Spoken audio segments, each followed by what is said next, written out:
Muy buenas a todos. Un día más en el expreso del Tour de Francia de Ciclismo al Día.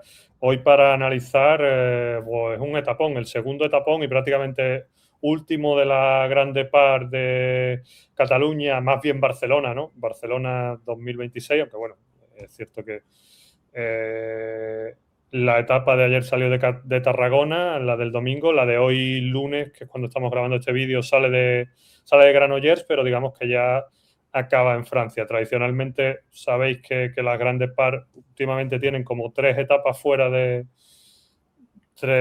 territorio, digamos, originario de la Gran Vuelta, pero claro, siendo Cataluña limítrofe con Francia, pues venía perfecto, ¿no? Las 2 etapas con final en Barcelona, en Montjuïc, y la tercera empezando otra vez de Cataluña, en este caso de Granollers, y ya acabando en territorio francés, casi en plenos Pirineos. Que por cierto, no han decidido hacer una escabechina, ¿no? En la primera semana y meter varias etapas de Pirineos, solo vamos a tener la del Tourmalet del próximo jueves y luego pues casi nada, no, nada más de Pirineos, ¿no? Lo gordo de montaña, que es mucho, lo vamos a tener situado al final de la carrera en los Alpes, con protagonistas de Alpe d'Huez, yo diría que excesivo, excesivo, pero bueno, para gustos los colores. Nada, hablando de lo de ayer, pues victoria espectacular de Isaac del Toro, con un 1-2 contra Tadej Pogačar, el esloveno controlando para que nadie llegara y así asegurar la victoria de su compañero. En fin, una bestialidad de UAE que quizás en la crono por equipo, pues bueno, quizás salieron algo decepcionados porque no ganaron, aunque no eran en absoluto los favoritos. Pero ayer, en una etapa, yo no diría ni que de media montaña, sino más bien en una etapa tipo clásica, con 3 subidas al castillo de Montjuïc, demostraron que cuando la cosa se pone para arriba es el equipo más fuerte con mucha diferencia, ¿no? Magnulti hizo una exhibición prácticamente cascándose en las 3 subidas a Montjuïc, sobre todo a las 2 primeras y el inicio de la tercera. Luego Adam Yates dio continuidad y bueno, Del Toro cuando quiso lanzar a Pogačar reventó a Vingegaard. Entonces, ¿qué podemos decir? ¿Qué podemos decir? Una absoluta barbaridad. Luego vimos a un Pogačar que ya había sido el más rápido en la subida a Montjuïc durante la contrarreloj, si contamos solo su tiempo, ¿no? Había tenido el mismo tiempo que Filippo Ganna y había sido él el más rápido con 5 segundos mejor que Vingegaard. Y digamos que ayer volvió a demostrar que tiene ese puntito más en este tipo de subida explosiva, en estas explosiones que Vingegaard. Para mí, ¿esto qué significa a nivel general?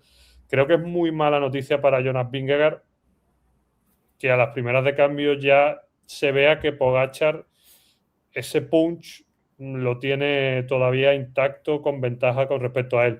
Y peor noticia todavía que no haga falta ni siquiera que Pogačar ataque para que Vingegaard se quede, sino que su compañero de equipo Isaac del Toro lo haga para que Vingegaard se quede, ¿no?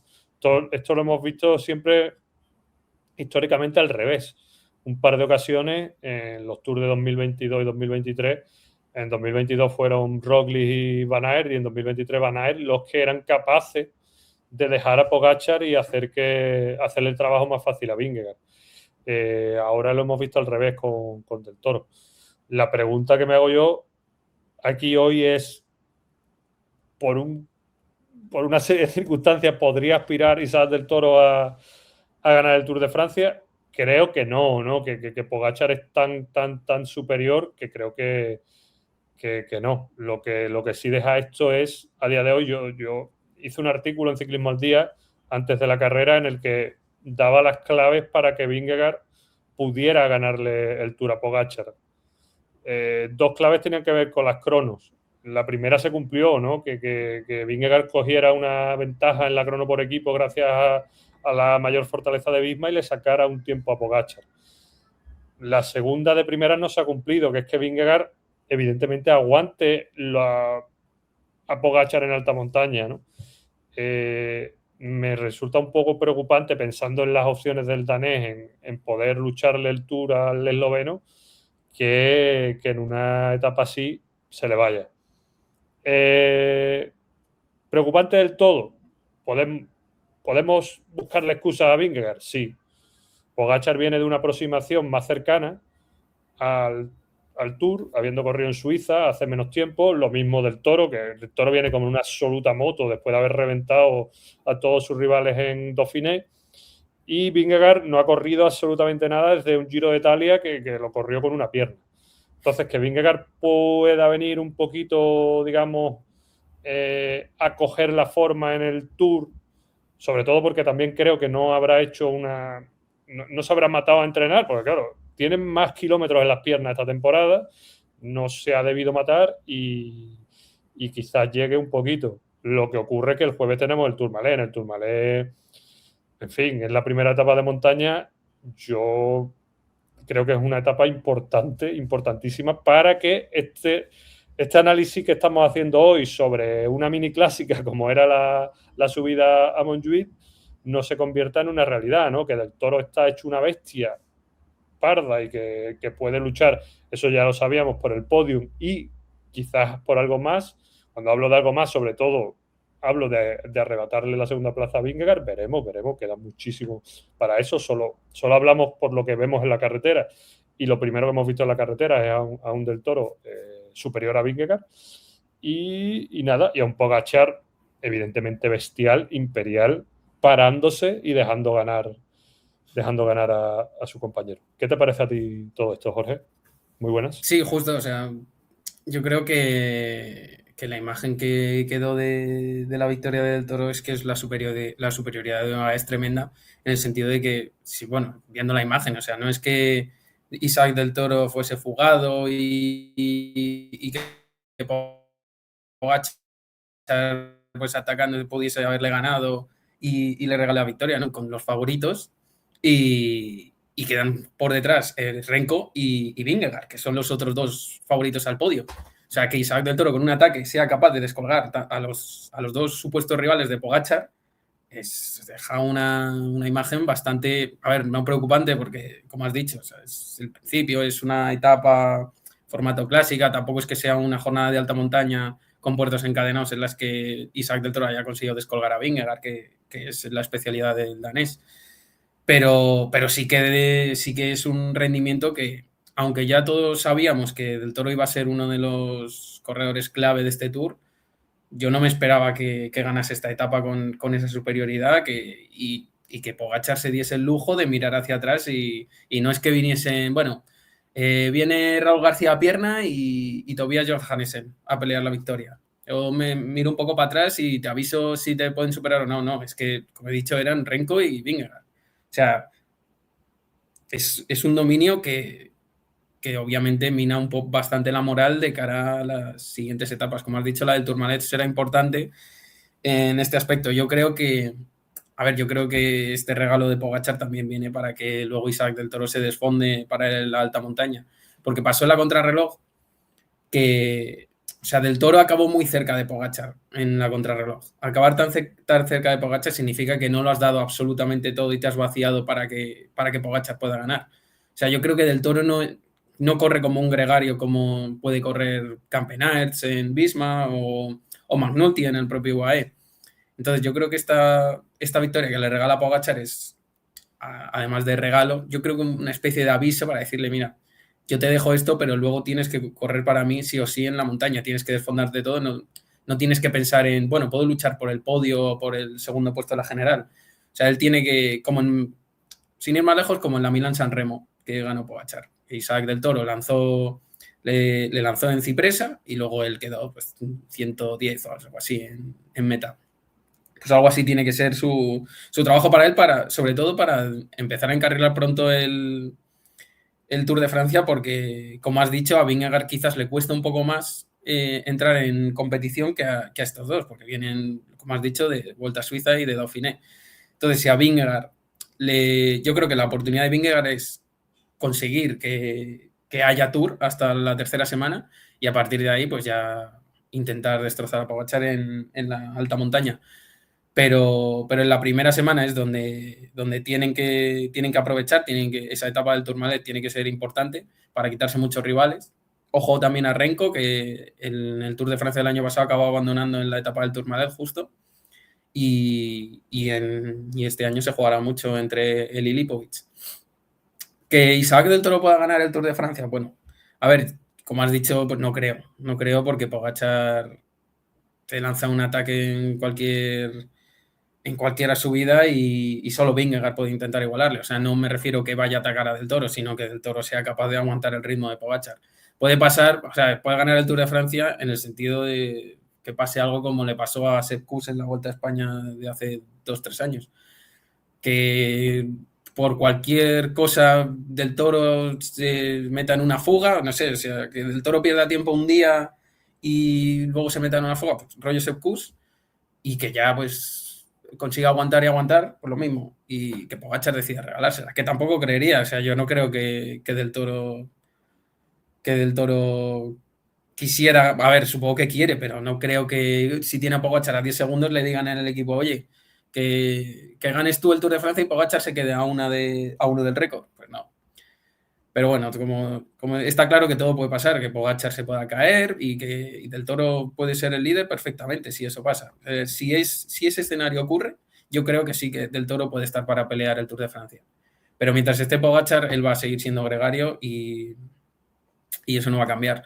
Justo además hice un artículo hace 2-3 días en Ciclismo al Día de que Beppe Conti en RAI dijo que soltó algunos rumores y dijo que había 3 equipos franceses interesados en Isaac del Toro, que le querían convencer a raíz de decirle que en UAE no tiene futuro como líder en el Tour de Francia. O sea, Pogačar no es que tenga ya 30 años y esté cerca del final, ¿no? Es que, o sea, cumple este año 28 y le queda pues 7, 8 años compitiendo en el Tour. Bueno, todo lo que él quiera, claro, porque se dice que él se quiere retirar pronto, que le gustan más las clásicas que las grandes vueltas, y eso puede ser perfectamente, pero bueno, mientras estés en UAE y seas el líder, como siempre se dice, el que paga el dinero es el Tour de Francia.